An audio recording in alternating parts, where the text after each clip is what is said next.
دونوں آ رہے تھے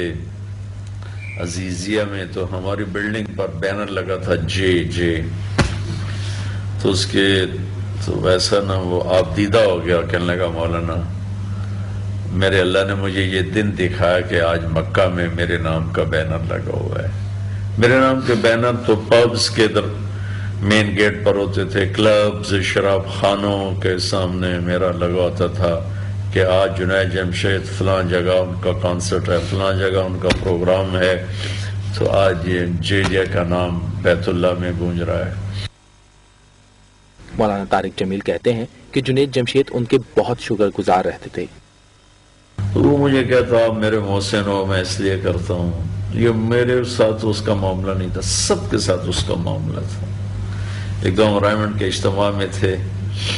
تو عشاء کے بعد بیٹھے، پرانی باتیں چلتے چلتے چلتے ایک دم اس بھر کا نقصان قرار دیا ہے۔ انہوں نے جنید جمشید کے لیے دعائے مغفرت کی اپیل بھی کی ہے۔ مولانا طارق جمیل صاحب ہی وہ شخصیت ہیں کہ جن کی وجہ سے جنید جمشید کی زندگی میں ایک بڑا بدلاؤ آیا، ایک بڑی تبدیلی آئی، اور وہ شوبز کی دنیا کو چھوڑ کر دین کی جانب۔ علی بھائی، ہر کوئی اس سے محبت کرتا ہے، المومن یالف ویولف ولا خیر فیہ من لا یالف ولا یولف۔ اس مومن میں کوئی خیر نہیں جو نہ دوسروں سے پیار کرتا ہو نہ دوسرے اس سے پیار کرتے ہوں۔ صبح میں ایک ڈرائیور کے ساتھ ایئر وے نیوز پہ جا رہا تھا تو ڈرائیور نے عجیب بات بتائی، کہنے لگا کسی بھی انسان کو پرکھنا ہو تو ان کے ملازمین سے اس کے اخلاق کا، اس کی بیوی بچوں کے اس کے اخلاق کا پتہ چلتا ہے کہ انسان کس لیول کا ہے۔ تو آج کی بات آپ کو بتا رہا ہوں، ڈرائیور رو رہا تھا اور یہ کہہ رہا تھا کہ میں ایک دفعہ لینے کے لیے گیا جنید بھائی کو، تو میری حالت تھوڑی افسردہ سی تھی۔ مجھے دیکھیں کیا ہوا، کہ جی کھانا بھی نہیں کھایا، رات سے جاگ بھی رہا ہوں، تو مجھے اپنے گھر میں لے کے گئے، خود کھانا لے کے آئے میرے لیے، اور اپنے گھر سے ایئر وائی تک خود گاڑی چلا کر آئے، اور جب دفتر کے قریب پہنچے تو کہنے لگے اب سیٹ پہ آ جاؤ، کہیں انتظامیہ اس کو محسوس نہ کرے۔ تو یہ اس کے اخلاق تھے کہ ہر خاص و عام کے ساتھ وہ ایسا ہو جاتا تھا جیسے انہی کا ہی ہے۔ کیا ملنسار شخصیت تھی، کتنے رحم دلی تھی، اور طبیعت میں کتنا ایثار تھا، کتنا جذبہ تھا۔ مولانا صاحب آپ کو ذرا لے جاتے ہیں 1998-99 کے دور میں، کہ جب آپ کی ان سے پہلی ملاقات ہوئی، اس وقت وہ شوبز سے وابستہ تھے، کیا ان کی سوچ تھی، کیسے ان کے ذہن میں بدلاؤ آیا اور ایک دم وہ دین کی جانب راغب ہو گئے؟ میرا چونکہ الحمدللہ مختلف یونیورسٹی میں، کالجز میں، شوبز کی دنیا میں بھی آنا جانا ہوتا ہے، لیکن میں نے اتنی طلب والا بندہ نہیں دیکھا۔ مجھے یاد ہے کہ 98 کی بات ہے، سیالکوٹ یہ پہلی دفعہ تشریف لائے، ہماری چیمبر آف کامرس کی مسجد ہے، وہاں بیٹھے ہوئے تھے، تو میں نے ایک حدیث ان کے سامنے پیش کی کہ نبی کریم صلی اللہ علیہ وسلم نے فرمایا اپنی پوری امت کو مخاطب کرتے ہوئے کہ اغدو عالما او متعلما او مستمعا او محبا، یا تو عالم دین بن جانا، یا طالب علم بن جانا، یا کم از کم علماء کی بات کو بڑی توجہ اور دھیان سے سننا، یہ بھی نہ ہو سکے تو کم از کم ان کو حسرت اور محبت کی نگاہ سے دیکھنا۔ جب میں نے یہ پیش کی، مجھے کہا دوبارہ بتائیں ذرا، پھر میں نے دوبارہ پھر بتائیں، تو 10 دفعہ مجھ سے سن کے، اور بس جیسے کہ بہت بڑا خزانہ مل جاتا ہے، اور آخر میں اس کے یہ تھا کہ 5ویں قسم میں مت جانا ورنہ تباہ و برباد ہو جائے گی، اور 5ویں قسم آقا کریم علیہ السلام نے یہ بیان فرمائی والخامسۃ ان تبغض العلم واہلہ، کہ علماء سے اور علم دین سے جب تمہارے دلوں میں نفرت آ جائے گی تو پھر تمہاری تباہی اور بربادی کو کوئی شے نہ روک سکے گی۔ اس کے علاوہ ارباب بھائی، جو وظائف یا کچھ چیزیں 2000 یا 2000 سے پہلے کی میں نے ان کو عرض کی، یہ چند دن کل کی بات ہے، کل میری بات ہو رہی ہے، تو کہنے لگا آپ نے جو مجھے فلاں وظیفہ بتایا تھا، فلاں چیز بتائی تھی، میں چترال میں لوگوں کو بتا رہا ہوں۔ یعنی اتنی طلب والا بندہ کہ بات کو ایک دفعہ لینا۔ ایک دفعہ مسجد میں میری ان سے ملاقات ہوئی تھی، تو میں نے ان کو ایک حوالے سے بہت اچھا پایا کہ اگر آپ کوئی بھی ان سے سوال کرتے تھے تو وہ انہماک کے ساتھ سنتے تھے، اور پھر اس کا جواب بھی جو ہے وہ دلیل کے ساتھ دیا کرتے تھے۔ اور ایک سوال میں نے ان سے یہ کیا تھا کہ آپ کو وہ ایسا کون سا لمحہ لگا جب آپ نے سوچا کہ اب مجھے اپنی زندگی میں تبدیلی لانا چاہیے؟ تو انہوں نے بولا کہ موت کا خوف۔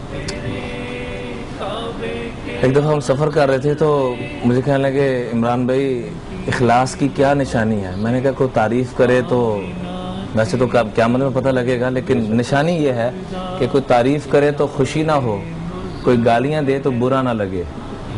تو گاڑی چلاتے چلاتے نا گاڑی سائڈ پہ لگا، کیا کہا؟ جیسے بڑی کوئی انمول خزانہ کو تحفہ۔ میں کہا کوئی تعریف کرے تو خوشی نہ ہو، علی بھائی آپ بہت اچھے ہیں، ارباب بھائی آپ بہت اچھے ہیں، کوئی تعریف کرے تو ہمیں اچھا نہ لگے جو کہ ہمیں اچھا لگتا ہے، اور کوئی مذمت کرے تو برا نہ لگے۔ جب ان پہ پیچھے حملہ ہوا ایئرپورٹ پہ، جو سارا معاملہ میڈیا نے بھی دیکھا، تو میں یعنی شاہد ہوں اس بات کا کہ رو رہے ہیں اور جنہوں نے زیادتی کی ان کے لیے بھی دعا کریں کہ یا اللہ ان کو بھی ہدایت عطا فرما. صحیح بات. یعنی حضور صلی اللہ علیہ وسلم کے نقش قدم پہ چلنے کی کوشش کہ احبار بن جو حضرت زینب رضی اللہ تعالیٰ جو حضور کی بیٹی ہیں صلی اللہ علیہ وسلم کی، ان کو جنہوں نے برچھا مارا تھا وہ کلمہ پڑھتے ہوئے آقا علیہ الصلوۃ والسلام کے سامنے ہے تو ان کو گلے سے لگایا جا رہا ہے.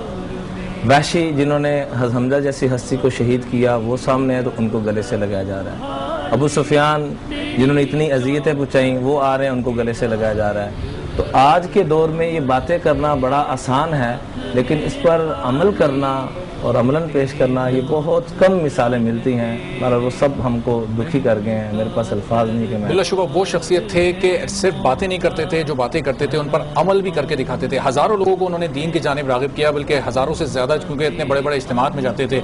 تو دین کے حوالے سے کیا کرنا چاہتے تھے، آگے ان کی کیا پلاننگ تھی، کیا کرنے کا وہ سوچ رہے تھے؟ آج صبح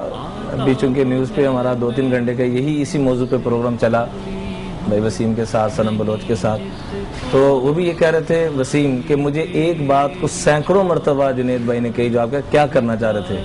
ان کی تمنا تھی کہ ہر مکتبہ فکر کے علماء سے تعلق بنایا جائے اور ان کے آگے درخواست کی جائے کہ آپ کے مکتبہ فکر میں جو غلط ترتیب پہ چلتا ہے، جو شدت میں آ جاتا ہے، تعصب میں آ جاتا ہے، ان کی آپ منت کریں، آپ سماجت کریں. یہ ان کا ٹارگٹ تھا. اچھا مجھے ایک فیل آتی ہے، مجھے نہیں پتا آپ اس بات کو سیکنڈ کریں گے نہیں کریں گے، لیکن میں نے دیکھا جب سے طارق جمیل صاحب اور جنید جمشید صاحب کا ایک ساتھ ہوا تو تبلیغی جماعت کو بلندی ملی. اور خاص طور پہ وہی جو آپ نے بات کہی کہ ایک ایسا ہمیں علماء کا جو ہے وہ کونسل بنا دینی چاہیے یا ایک اتنا بڑا جو ہے وہ لوگوں کو کھڑا کر دینا چاہیے جس میں ہر طبقہ فکر کے تعلق رکھنے والے لوگ ہوں اور تاکہ لوگوں کے اندر رواداری آئے. یہ چیز تو علی بھائی میں نے مولانا طارق جمیل صاحب اللہ ان کی زندگی میں برکت دے، ہمارے اساتذہ میں سے ہیں، اللہ ان کا سایہ ہمارے سروں پہ قائم دائم رکھے، اور بہت بڑا سرمایہ ہیں. وہ بہت ہی دکھی ہیں چونکہ ان کے لگائے ہوئے یہ پودے تھے اور جیسے ہزاروں لاکھوں پودے وہ لگا چکے ہیں. ان کے اندر یہ چیز دیکھی کہ ہر مکتبہ فکر کے علماء کے پاس جانا، ان کی منت سماجت کرنا. روتے ہوئے میں نے مولانا کو فزیکلی دیکھا اور ہاتھ جوڑ کے درخواست کرتے ہوئے اللہ کا واسطہ ہے، امت آگے بکھر چکی ہے، امت ٹوٹ چکی ہے.